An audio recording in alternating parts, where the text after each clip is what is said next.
அதிகமாக என்ன பண்ணுறீங்கன்னா, ஆண்கள் வந்து சரியாக தன்னுடைய கணவர் திருப்திப்படுத்தலை அப்படின்னா இன்னொரு ஆண்கிட்ட அது கிடைச்சிருது அப்படின்ற பட்சத்தில் வேற ஒரு ரிலேஷன்ஷிப்ல எல்லாம் போயிட்டு சிக்கிறீங்க.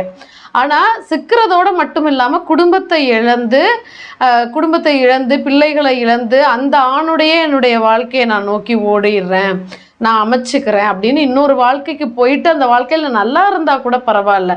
ஆனால் செவுத்தில் விட்டெறிஞ்ச பந்து மாதிரியே என்ன பண்ணுறீங்க அப்படின்னா, போன வேகத்துக்கு கொஞ்ச நாள் அந்த வாழ்க்கையெல்லாம் சுவாரஸ்யமாக வாழ்ந்தோடனே தன்னுடைய அந்த செக்ஷுவல் டிசையர் எல்லாம் பூர்த்தி ஆனோடனே திரும்பவும் ஒரு எமோஷ்னலி தன்னுடைய குடும்பம் தேவைப்படுது, குடும்பம் தான் வந்து உண்மையான விஷயம், வாழ்க்கைக்கு ஒத்து வரக்கூடிய விஷயம், இந்த ஆசைகள் எல்லாம் மோகம் 30 நாள் ஆசை 60 நாள் அவ்வளோதான் அப்படின்றது புரிகிற தருணத்தில் வாழ்க்கையே முடிஞ்சு போயிடுது.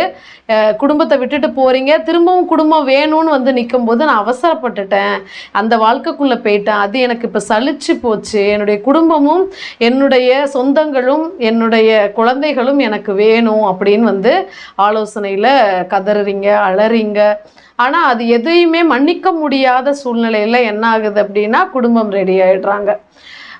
இது மாதிரி வயதில் இந்த இடைப்பட்ட காலத்தில் ஒரு 35 வயதுலேருந்து ஒரு 50 வயதுக்குள்ளே தான் இந்த தவறுகள்லாம் நடக்குது. ஸோ இந்த காலகட்டத்தில் உங்கள் மனசை கட்டுப்படுத்திக்கிட்டு என்னதான் இன்னொரு உறவை தேடி நீங்கள் போனாலும் அந்த உறவும் நிரந்தரம் இல்லை, அந்த ஆசைகளும் முழுவதுமாக வாழ்க்கை முழுக்க உங்களுக்கு ஒரு பூர்த்தியான வாழ்க்கையை கொடுக்க போகிறதில்ல.